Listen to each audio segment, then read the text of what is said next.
నమస్కారం ఘంటారావానికి స్వాగతం. ముందుగా ప్రధాన అంశాలు. మధ్యవర్తిత్వంలో ఐఐఎంసీ పాత్ర కీలకమన్న సీజేఐ. అతి త్వరగా సమస్యలు పరిష్కారం అవుతాయని ధీమా. దేశానికి ఐఐఎంసీ మంచి పేరు తెస్తుందన్న కేసీఆర్. అన్ని రంగాలకు హైదరాబాద్ కేంద్రంగా మారిందని వ్యాఖ్య. ఊటనీటి దిగ్బంధంలో అనంతపురం జిల్లా మోపిడి. రోగాల బారిన పడుతున్నామని ప్రజల ఆవేదన.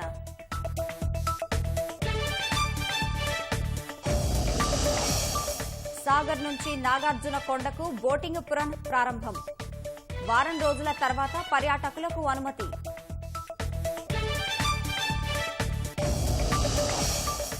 ఎన్నికల వేళ సమాజ్వాదీ నేతల ఇళ్లలో ఐటీ సోదాలు. కేంద్ర ప్రభుత్వ కుట్ర అంటూ పార్టీ ఆగ్రహం.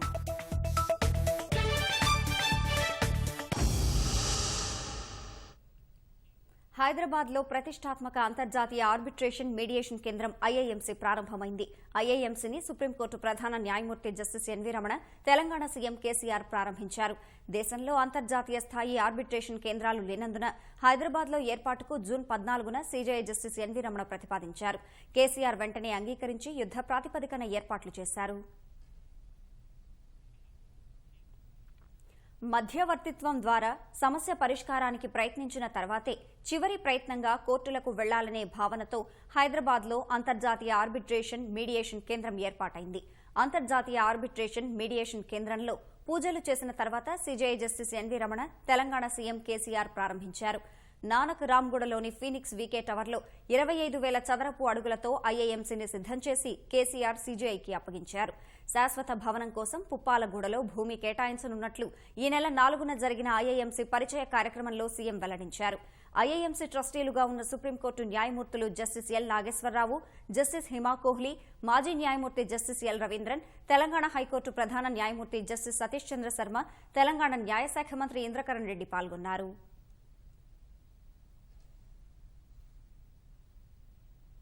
హైదరాబాద్ని అతిగా ప్రేమించే వ్యక్తులలో ఈరోజు మనందరం గర్వించేటువంటి భారత న్యాయ వ్యవస్థ యొక్క ఉన్నత శిఖరంగా ఉన్నటువంటి జస్టిస్ ఎన్వీ రమణ గారు ఈ ఫెసిలిటీ ఇక్కడ క్రియేట్ చేయడానికి ప్రధాన పాత్ర పోషించారు. చాలా వ్యవహారాలలో అంతర్జాతీయ ప్రమాణాలకు ధీటుగా, కొన్ని సందర్భాలలో అంతర్జాతీయ ప్రమాణాలను మించి మన హైదరాబాద్ నగరం పురోగమిస్తున్న ఈ సందర్భంలో చాలా ప్రోగ్రెసివ్ థింకింగ్ ఉండేటువంటి జస్టిస్ రమణ గారు వారు హైదరాబాద్లోనే ప్రాక్టీస్ చేసి ఇక్కడనే ఉన్నత శిఖరాలు అధిరోహించి ఈరోజు మనందరం కూడా గర్వంగా తలెత్తుకొని చెప్పుకునే విధంగా భారత న్యాయ వ్యవస్థకే ఉన్నత శిఖరంగా నిలిచి ఉన్నటువంటి సందర్భంలో ఒక మంచి ఫెసిలిటీ నేను ఎక్కడైతే ప్రాక్టీస్ చేశానో, ఎక్కడైతే పెరిగానో అక్కడ తీసుకొని రావాలనేటువంటి సదాశయంతో వారు దీవించారు. ఆ దీవెన ఫలితమే ఈరోజు మనం ఇనాగ్రేట్ చేస్తున్నటువంటి international arbitration and mediation centre. I really thank the minister for industries and also our chief secretary, the secretary industries, Mr. J.S. Ranjan and his colleagues for bringing up this facility within a short span of time in expected manner. I really thank Justice Hima Kohli who have shown a lot of interest in bringing up this facility. ఈ స్థాయిలో ఇది తీసుకురావడానికి వారు కూడా కృషి చేశారు. ఇటువంటి మంచి ఉత్తమమైనటువంటి సెంటర్ ఇక్కడ రావడానికి కృషి చేసిన ప్రతి ఒక్కరికి కూడా, ప్రతి వ్యక్తికి కూడా నేను హృదయపూర్వకమైన ధన్యవాదాలు తెలియజేస్తా ఉన్నాను. భవిష్యత్తులో డెఫినెట్గా అనేక విషయాలలో హైదరాబాద్ గ్లోబల్ డెస్టినేషన్ కాబోతా ఉంది. అందులో ఎటువంటి అనుమానం కూడా లేదు. న్యాయ వ్యవస్థకు సంబంధించినటువంటి ప్రక్రియలో అనేక కారణాల చేత కోర్టులలో పరిష్కారం కాకుండా ఉండి ఆర్బిట్రేషన్ సెంటర్స్లో అంటే ఆల్టర్నేటివ్ ఫోరమ్స్లో పరిష్కారాలు లభ్యమవుతుండడం అనేది ఈరోజు ఇంటర్నేషనల్ ఫ్యాషన్. అట్లాంటి ఫెసిలిటీ ప్రప్రథమంగా భారతదేశంలో మన హైదరాబాద్లో రావడం, అందుకు మన రమణ గారు మనం జీవించడం మనందరూ కూడా చాలా గర్వకారణం. It will really go a long way. Justice Lavu Nageswara Rao ఇంకా చాలా మంది పెద్దలు దీంతో అసోసియేట్ అయి ఉన్నారు, లైఫ్ టైం ట్రస్టీస్గా ఉన్నారు. కాబట్టి ఈ సెంటర్ అన్ని రకాలుగా మన దేశానికి, మన రాష్ట్రానికి, మన నగరానికి, మన వ్యవస్థకి గొప్ప పేరు ప్రతిష్ట సంపాదిస్తుంది అనడంలో నాకు ఎటువంటి సందేహం కూడా లేదు అని నేను హృదయపూర్వకంగా మీ అందరికీ తెలియజేస్తున్నాను. తప్పకుండా ఈ సెంటర్ అన్ని విధాలుగా ముందుకు పురోగమిస్తుందనడానికి ఒక శుభసూచకం పెద్దలు రమణ గారి దీవెనలు ఉన్నాయి. కాబట్టి చాలా పెద్ద కేసు సెంటర్ ప్రారంభం కావడానికి ముందే మన సెంటర్కి లభించడం అనేది నిజంగా కూడా చాలా సంతోషకరమైన విషయం. వారు కొనసాగినంత టైంలోనే డెఫినెట్గా ఇంకా చాలా చాలా బిజినెస్ సెంటర్కి వస్తుంది. తద్వారా ఇంటర్నేషనల్ రెప్యూట్, ఇంటర్నేషనల్ స్టాండర్డ్లో ఆ రెప్యుటేషన్ కూడా వస్తుంది. తద్వారా సెంటర్ అద్భుతంగా పురోగమిస్తుందని చెప్పి నేను మీ అందరికీ కూడా మనవి చేస్తా ఉన్నాను. మన రాష్ట్రంలో జరిగేటువంటి అనేక కాంట్రాక్ట్స్, ప్రభుత్వాలతో జరిగే ఒప్పందాలు లేదా ప్రైవేట్ కాంట్రాక్ట్స్ లేదా పెద్ద పెద్ద భారీ ఇండస్ట్రీస్తో జరిగే ఒప్పందాలు ఇక్కడనే మన సెంటర్కే వచ్చే విధంగా మన రాష్ట్ర చట్టాలను కూడా సూటబుల్గా అమెండ్ చేయాల్సింది. దానికి నేను ఇప్పుడే జస్టిస్ నాగేశ్వరరావు గారిని రిక్వెస్ట్ చేశాను. దయచేసి ఆ గైడెన్స్ మా చీఫ్ సెక్రటరీ గారిని పంపిస్తాం, వరకు గైడెన్స్ ఇవ్వమని చెప్పాం. ఇమీడియట్ గా I assure the honourable chief justice and also the honourable judges of the supreme court that we bring in an amendment, a suitable law to facilitate the local arbitration also in our own center. ఆ రకంగా మీ guidance లో తప్పకుండా అది కూడా వెంటనే ordinance కూడా issue చేస్తాం. ఆ ప్రకారంగా ముందుకు పురోగమిస్తామని కూడా నేను తెలియజేస్తా ఉన్నాను.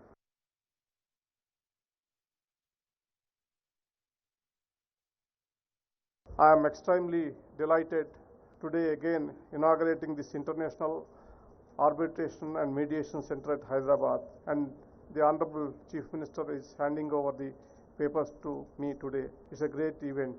My heart is filled with joy and happiness. 12th June, when I came to Hyderabad after my elevation as a Chief Justice, when I mentioned this center, about this center, the Chief Minister immediately responded, and we entered on 20th August, trust deeds was registered. Then on 27th it is registered, and 20th the MOU is entered. Within a short span of this, I think less than 4 months time, we have seen it with our own eyes. A wonderful infrastructure and a center has come up here, and it is a state-of-art center, and it is according to the persons who has gone across the world to see the International Arbitration Center. It is better than the Singapore International Arbitration Center. I am very proud of this infrastructure creating by the state. Any democracy, what the man must provide for adequate and effective means of dispute resolution at a reasonable cost. Otherwise, the rule of law becomes a platitude, and people may take law into their own hands, disrespecting peace, order, and good government.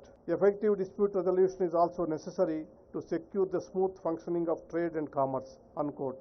These words were spoken around at the time the Arbitration Conciliation Act 1996 was drafted and debated.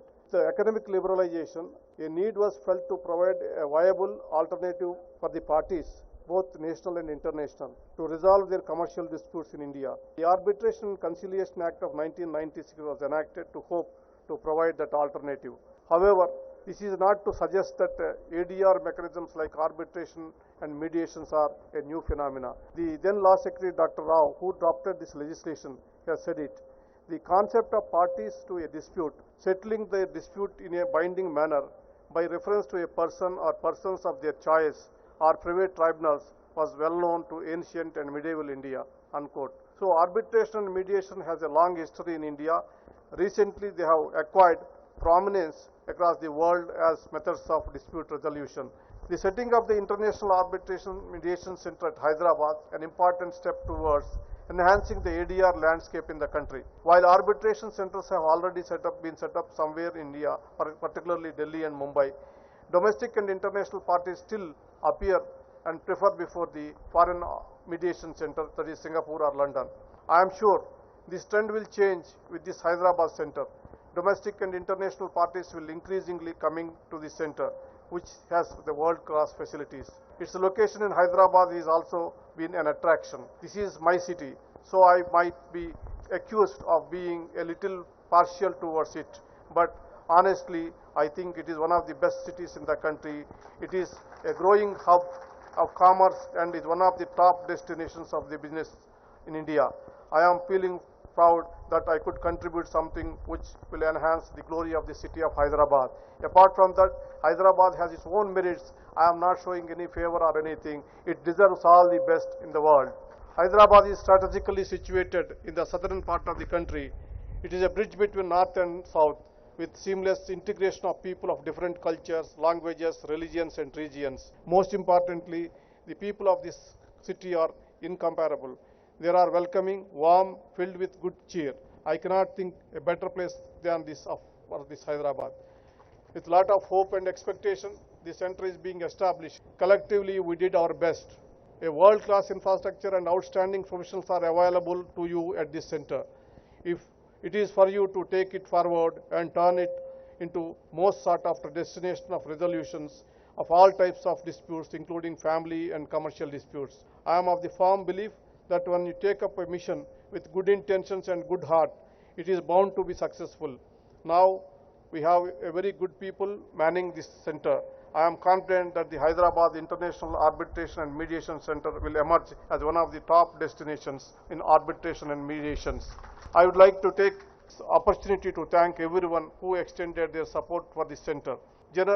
Generous thanks to the Honorable Chief Minister of Telangana, Sri K. Chandrasekhar Rao, who has extended his full support from the very start. His act of facilitating the center by way of allotting land, office space, logistics and financial support has ensured that the center became operational in the short possible time. This Chief Minister has the reputation of giving his best when he takes up such challenges. I am glad that together we have inaugurated the center today. So you already got a first case.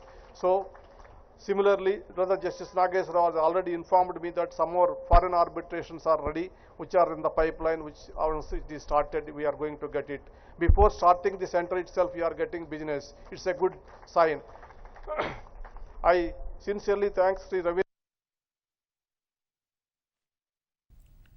KCR చేతుల మీదుగా IIMC వెబ్సైట్ను ఆవిష్కరించారు. ఐఐఎంసీకి శాశ్వత భవనం కోసం పుప్పాలగూడలో ఇప్పటికే భూ కేటాయింపులు పూర్తయ్యాయి. దేశంలో వివాదాల పరిష్కారానికి సరైన వేదిక లేక ఇప్పటికీ వందల కేసులు విదేశాలకు వెళ్తున్నట్లు ఐఐఎంసీ వీటన్నింటికీ సమాధానంగా నిలుస్తుందని తెలుస్తోంది. ఎన్ని ప్రమాదాలు జరుగుతున్నా కొందరు వాహనదారుల తీరు మారటం లేదు. మద్యం మత్తు, అతివేగంతో వాహనాలు నడుపుతూ తమతో పాటు అమాయకుల ప్రాణాలను బలి తీసుకుంటున్నారు. హైదరాబాద్ గచ్చిబౌలిలో జరిగిన ప్రమాదం కలకలం రేపింది. చెట్టును ఢీకొట్టి కారు 2 ముక్కలైంది. బ్యాంకు ఉద్యోగి సహా 3 దుర్మరణం పాలయ్యారు. అతివేగం అనర్థం, మద్యం మత్తులో వాహనం నడపడం నేరం. ఇలా ట్రాఫిక్ పోలీసులు ఎన్నో రకాలుగా వాహనదారులను చైతన్యపరిచేందుకు ప్రయత్నిస్తూనే ఉన్నారు. కానీ కొందరు వాహనదారుల్లో మార్పు రావడం లేదు. అర్ధరాత్రులు ప్రయాణాలు చేస్తూ మద్యం సేవించి ప్రమాదాలకు కారణమవుతున్నారు. విలువైన ప్రాణాలను గాల్లో కలిపేసుకుంటున్నారు. తమతో పాటు వాహనంలో ఉన్న వారి జీవితాలను చిదిమేస్తున్నారు. గచ్చిబౌలి హెచ్సియు మార్గంలో జరిగిన ఘోర రోడ్డు ప్రమాదంలో 3 దుర్మరణం చెందారు. తెల్లవారుజామున కారులో ఉన్న యువకులు పక్కనే ఉన్న చెట్టును ఢీకొట్టారు. 2 యువతులతో పాటు బ్యాంకు ఉద్యోగి మృతి చెందారు.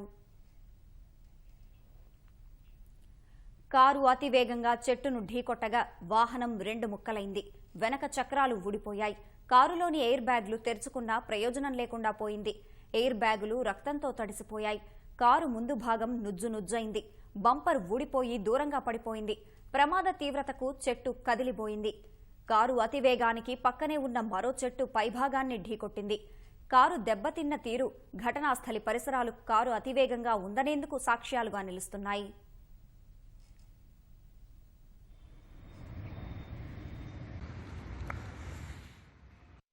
రాత్రి మేము సిట్టింగ్ చేసాం సార్.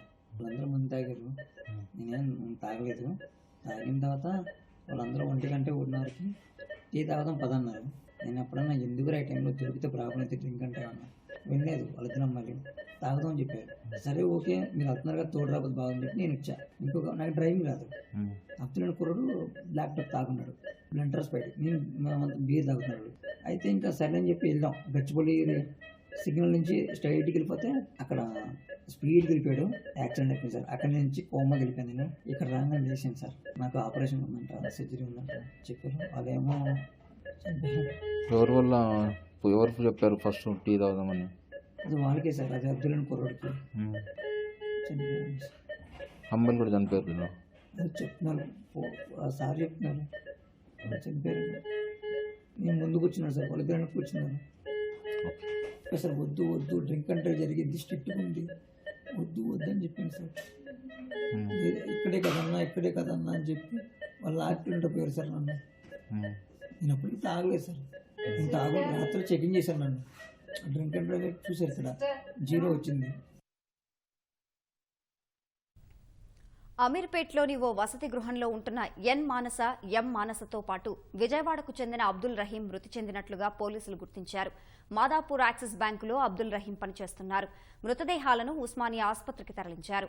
ఎం మానస స్వస్థలం మహబూబ్ నగర్ జిల్లా బాదేపల్లిగా గుర్తించారు.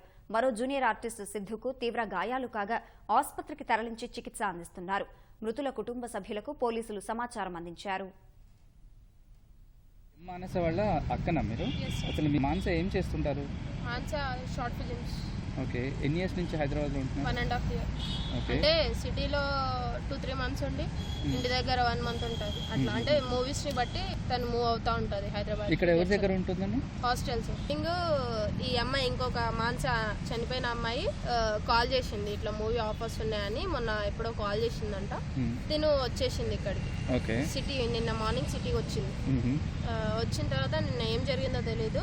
నైట్ 2 o'clock యాక్సిడెంట్ అయిందంట. నైట్ 8:30కి వీడియో కాల్లో ఇద్దరు మానసాలు వీడియో కాల్లో మాట్లాడారు. చెల్లిని కొంచెం ఫేమస్ చేస్తానమ్మా, నేను కూడా ఫిలిం ఇండస్ట్రీకి వెళ్తున్నాను, చెల్లిని ఫేమస్ చేశాను, మీరేం టెన్షన్ పడకండి అని చెప్పేసి డాడీకి నాకు ఇద్దరికి చెప్పింది. డాడీతో క్లోజ్గా ఉండేది. ఇంటికి వచ్చినప్పుడల్లా డాడీ చెల్లి తాగేది. ఇప్పుడు తాగనోళ్ళంటే ఎవరు లేరు, తాగేది. ఉదయం షూటింగ్ ఉందని గచ్చిబౌలిలోని జేవీ హిల్స్ లో సిద్ధు ఇంటికి రాత్రి వచ్చిన 3 మద్యం తాగారు. తర్వాత టీ తాగడానికి 4 లింగంపల్లి వెళ్లినట్లు పోలీసులు తెలిపారు. రేణుక ఎల్లమ్మ ఆలయం వద్ద అదుపు తప్పిన కారు చెట్టుకు ఢీకొట్టిందని, కారు అతివేగంతో ప్రమాదం జరిగిందని పోలీసులు వెల్లడించారు. 4 ఉన్న పరిచయానికి సంబంధించిన వివరాలను పోలీసులు సేకరిస్తున్నారు. అర్ధరాత్రి లింగంపల్లి ఎందుకు వెళ్తున్నారన్న కోణంలోనూ దర్యాప్తు చేస్తున్నారు. మద్యం మత్తులోనే డ్రైవింగ్ చేసినట్లు పోలీసులు గుర్తించారు.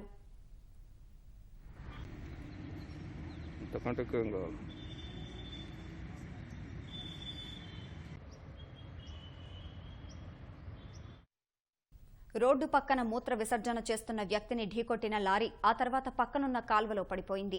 కడప జిల్లా బ్రహ్మంగారి మఠంకు చెందిన వెంకట సుబ్బారెడ్డి కర్నూలు జిల్లా అహోబిలం వెళ్తుండగా చాగలమర్రి మండలం కూలూరు చౌరస్తా సమీపంలో ప్రమాదం జరిగింది.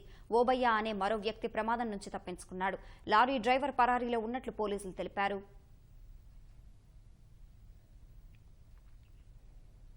కక్ష్య సాధింపుల కోసం సీఐడీని వాడుకోవడం దారుణమని తెలుగుదేశం సీనియర్ నేత అయ్యన్న పాత్రుడు మండిపడ్డారు. స్కిల్ డెవలప్మెంట్ కేసులో మాజీ ఐఏఎస్ లక్ష్మీనారాయణకు ఏం సంబంధమని నిలదీశారు. నిధుల కేటాయింపునకు సంతకం చేసిన ప్రేమచంద్రారెడ్డిని వదిలేసి గంటా సుబ్బారావును అరెస్ట్ చేయడం అరాచకానికి పరాకాష్ఠగా పేర్కొన్నారు. రెడ్డి గారు ప్రభుత్వం వచ్చిన తర్వాత ఈ సిఐడి వ్యవస్థని తన జేబులో సొంత వ్యవస్థగా మార్చుకొని తన కక్ష సాధింపు చర్యల కోసం ఈ వ్యవస్థని దిగజార్చడం అన్నది చాలా ఘోరమైనటువంటి కార్యక్రమం అని చెప్పి నేను మనవి చేస్తున్నాను. ప్రశ్నించే వాళ్ళ మీద కేసులు పెట్టడం కోసం సిఐడి వ్యవస్థ ప్రత్యేకంగా ఏర్పాటు చేసుకున్నారు. ఇన్సైడ్ ట్రేడింగ్ అన్నారు, అది సిఐడి. ఏమైంది కేసు? ఎన్నాళ్ళు చేస్తారు మీరు? ఇవాళ స్కిల్ డెవలప్మెంట్ కార్పొరేషన్ అది ఎందుకు పెట్టారు? ఈ ముఖ్యమంత్రికి అవగాహన ఉందా? అసలు స్కిల్ డెవలప్మెంట్ ఏంటంటే నీకు అర్థం తెలుసా? లక్ష్మీనారాయణ గారి ఇంటి మీద, తర్వాత గంటా సుబ్బారావు గారి మీద రైట్ చేసావు, కేసులు బుక్ చేసావు. అసలు దీనికి వాల్యుయేషన్ సర్టిఫికేట్, దీనికి ఖర్చులు కానీ అన్ని కూడా వాల్యుయేషన్ చేసింది కమిటీ ఉంది. ఆ కమిటీలో ఎవరున్నారండి? Premachandra Reddy is the main person ఈ అగ్రిమెంట్. దాంట్లో గంటా సుబ్బారావు గారు సాక్షి సంతకం ఎవిడెన్స్ పెట్టాడు. నువ్వు అసలు ప్రేమచంద్రారెడ్డి గారిని ఎంక్వైరీ చేయకుండా, అతను ఇన్వాల్వ్ చేయకుండా గంటా సుబ్బారావు గారి మీదే ఎందుకు మీరు ఎంక్వైరీ చేస్తారండి? సాక్షి సంతకం మీద అసలు అగ్రిమెంట్ సంతకం, ఒరిజినల్ సంతకం పెట్టింది ప్రేమచంద్రారెడ్డి అయితే ఎందుకు తీశారండి? మీరు రెడ్డి గారేనా? గుంటూరు జిల్లా మేడికొండూరు పరిధిలో 13 ఏళ్ల బాలిక గర్భం దాల్చిన కేసులో తండ్రి ఫిర్యాదుతో 0 ఎఫ్ఐఆర్ నమోదు చేసినట్లు గుంటూరు దక్షిణ మండలం డీఎస్పీ జెస్సీ ప్రశాంత్ చెప్పారు. బాలికకు వైద్య చికిత్సలు అందుతున్నాయని, ఆమె నుంచి సేకరిస్తున్న సమాచారాన్ని బట్టి విచారణ జరుపుతున్నామని చెప్పారు. కరోనా నేపథ్యంలో నాటు వైద్యం అందిస్తానంటూ ఓ మహిళ నమ్మబలికి 13 ఏళ్ల బాలికను తీసుకువెళ్లి పలుచోట్ల వ్యభిచారం చేయించిందంటూ తండ్రి ఫిర్యాదు చేశారు. ఈ ఫిర్యాదు మేరకు నిందితుల కోసం పోలీసులు గాలిస్తున్నారు. తను వాళ్ళ ఇంట్లో పెట్టుకొని ఈ అమ్మాయిని కొన్ని రోజులు చూసుకుంది. తర్వాత వాళ్ళ మదర్ చనిపోయారు. చనిపోయిన తర్వాత ఈ అమ్మాయిని తన దగ్గరే ఉంచుకొని ఫుడ్ అది పెడుతూ ఒకరోజు ఇలా ఫోర్స్ఫుల్గా ప్రాస్టిట్యూషన్ చేయించడం స్టార్ట్ చేసింది. ఆ విషయం ఫాదర్కి అమ్మాయి చెప్పలేదు, ఎందుకంటే భయపెట్టారు కాబట్టి. తర్వాత అక్కడి నుంచి విజయవాడ, నెల్లూరు, హైదరాబాద్ ఇలా అంతా అమ్మాయిని తీసుకెళ్ళి ఇలా ప్రాస్టిట్యూషన్ చేయించేది ఫోర్స్ఫుల్గా. ఒకసారి మిస్ అయ్యి వెళ్ళిపోయింది. మిస్ అయ్యి వెళ్ళిపోయినప్పుడు ఇంకొక ప్రాస్టిట్యూషన్ హోమ్లో వాళ్ళకి దొరికింది. సో వాళ్ళు మళ్ళీ సేమ్ థింగ్ కంటిన్యూ చేశారు ఆ అమ్మాయితో. ఆ అమ్మాయి అడిగి నేను చదువుకుంటాను అని చెప్తే వాళ్ళు ఒప్పుకొని సరే నీ టీసీ తీసుకొద్దామని ఆ అమ్మాయి ఎక్కడైతే చదువుతుందో అక్కడికి వెళ్ళారు. అక్కడ వాళ్ళ ఫాదర్ వస్తే కానీ ఇవ్వమంటే ఫాదర్ని పిలిపించారు. ఫాదర్కి ఇలా మేము చదివిస్తాము అంటే వాళ్ళ ఫాదర్ ఒప్పుకొని టీసీ కూడా ఇప్పించారు. టీసీ తీసుకొని వెళ్ళిన తర్వాత అమ్మాయి కొంచెం ఇల్ హెల్త్ వల్ల రిటర్న్ వచ్చిందనమాట. వాళ్ళ ఫాదర్ దగ్గర ఉంటున్నప్పుడు ఆ అమ్మాయి ఈ ఫ్యాక్ట్స్ అన్ని రివీల్ చేసింది. అప్పుడు వాళ్ళ ఫాదర్ వచ్చి మనకి కంప్లైంట్ ఇచ్చారు. కర్నూలు జిల్లా పత్తికొండలో చేతికొచ్చిన పంటకు గుర్తు తెలియని వ్యక్తులు నిప్పు పెట్టారు. హుస్సేన్ అనే రైతు 7 ఎకరాలు కౌలుకు తీసుకుని వేరుశనగ పంటను సాగు చేశారు. ఈ మధ్యనే పంటను కోశారు. గుర్తు తెలియని వ్యక్తులు అర్ధరాత్రి చొరబడి పంటకు నిప్పు పెట్టారు. దీంతో మొత్తం పంట కాలిపోయింది. ఉదయం పొలానికి వచ్చిన రైతు అవాక్కయ్యారు. 3 నెలల పాటు ఎంతో శ్రమించి పంట పండిస్తే ఈ విధంగా జరిగిందని వాపోయారు. సుమారు 3 లక్షల రూపాయలు నష్టం వాటిల్లినట్లు రైతు ఆవేదన వ్యక్తం చేశాడు.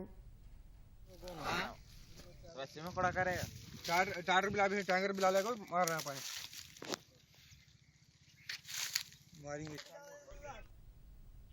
ఆ ఊళ్ళో అడుగు పెట్టాలంటే ముందు వెనుక ఆలోచించాల్సిందే. వర్షం ఆగినా ఊట నీరు మాత్రం నిత్యం ప్రవహిస్తూనే ఉంటుంది. అనంతపురం జిల్లా ఉరవకొండ మండలం మోపిడి గ్రామస్తులు ఊట జలం, మురుగునీటితో తీవ్రంగా ఇబ్బంది పడుతున్నారు. ఇళ్ల పరిసరాలు, వీధుల్లో పారుతున్న నీటి మధ్యనే జనజీవనం సాగించాల్సిన దుస్థితి. ఇళ్ల ముందు నీరు నిలిచిపోవడంతో రాకపోకలు సాగించలేకపోతున్నారు. వర్షాలకు వ్యవసాయ బావుల్లో భూగర్భ జలం పెరగడంతో గ్రామంలోకి ఊట కొనసాగుతోంది. కాలనీ మొత్తం నల్లరేగడి నేల కావడంతో అపరిశుభ్రంగా మారింది. దోమల బెడద పెరిగింది. సర్పంచ్ పట్టించుకోవడం లేదన్న గ్రామస్తులు సమస్య నుంచి తమను గట్టెక్కించాలని కోరుతున్నారు. నెలలు అయిన సార్ ఇండ్లతో ఉంటాయి, పునాదుల్లో ఉంటే ఉరకంటున్నాయి, వంక బారకంటే ఉన్నాయి. ఈగులు, దోమలు చచ్చిపోతున్నారు జనము. అవి ఎట్లొస్తున్నాయో, ఏముంటే వస్తున్నాయో తెలు పారకంటే ఉన్నాయి, వంక బారకంటే ఉన్నాయి. ఇంట్లో పోయి వచ్చిపోయేదానికంటే రాళ్ళు వేసుకొని రాళ్ల మీద పారాడుతున్నాం ఇంట్లోకి పోయేకి. మరి అవి ఎవరో చూసి ఏదో చేయండి సార్, వాళ్ళకి చచ్చిపోతారు జనం ఈగులు, దోమలకి.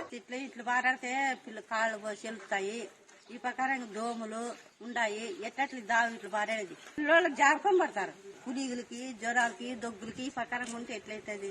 ముసలి ఇంకా పడేక ఇంకా పడతారు. ఇంకా ఈగులు, దోమలు కొరికి మాకు రోగాలు వస్తాయి. జ్వరాలు, కడిసాలు, దగ్గులు, చిన్న పిల్లలు, పెద్దోళ్ళు అందరికీ వస్తాయి. ఈగులు కాదు, బాగుంటుందా ఉన్న మురుగు వాసన వస్తుంది. మేమేమి ఉండాలా పోవాలా? అట్లా చెప్పండి. ఇక కరెంట్ ఆపరేషన్ అంటే నీళ్ళు వస్తున్నాయి సార్. ఎవరు ఏది చెవులెక్కేసుకోకుండా ఉన్నారు. వీటికి 3 నెలలు అయింది. 3 నెలల నుండి నీళ్లు పారుతూనే ఉన్నాయి. పారాడేది ఎట్లా, మేము ఇంట్లో ఉండేది ఎట్లా, పిల్లలకి పెద్దోళ్ళకి అసలు జనాలు వచ్చి చాలా గబ్బు, ఈగలు, దోమలు అంత విచిత్రంగా అయిపోయింది. ఎవరు పట్టించుకోవడమే లేదు. ప్రెసిడెంట్ అనుకోరు, ఎవరు చెప్పినా ఊరు గ్రామవాసులు కూడా ఎవరు చెవులెక్కేసుకోరు. 3 లైన్లు ఎవరు పట్టించుకునేవాడో లేడు. ఊర్లో ఉండడం మనం పోయడం తెలుసు సార్. పర్యాటక కేంద్రమైన నాగార్జునకొండకు బోటు సర్వీసులు తిరిగి ప్రారంభమయ్యాయి. ఈ మేరకు అనుమతులు మంజూరు అయ్యాయని అధికారులు పేర్కొన్నారు. భద్రతా కారణాలతో గత 2 ఏళ్లుగా సాగర్లో పర్యాటక శాఖ బోట్లు నిలిపివేశారు. ప్రస్తుతం పురావస్తు శాఖ ఉద్యోగులకే కొండకు వెళ్లేందుకు అనుమతి లభించగా వారికి మాత్రమే బోటును నడిపారు. వారం రోజుల అనంతరం పర్యాటకులకు బోటింగ్ అందుబాటులోకి వస్తుందని అధికారులు పేర్కొన్నారు. ఉత్తరప్రదేశ్లోని సమాజ్వాదీ పార్టీ కార్యాలయాలు, పలువురు నేతల ఇళ్లల్లో ఆదాయ పన్ను శాఖ అధికారులు సోదాలు నిర్వహిస్తున్నారు. సమాజ్వాదీ పార్టీ జాతీయ కార్యదర్శి రాజీవ్ రాయ్ నివాసం సహా పార్టీ అధినేత అఖిలేష్ యాదవ్ సన్నిహితుల ఇళ్లల్లో అధికారులు సోదాలు నిర్వహిస్తున్నారు.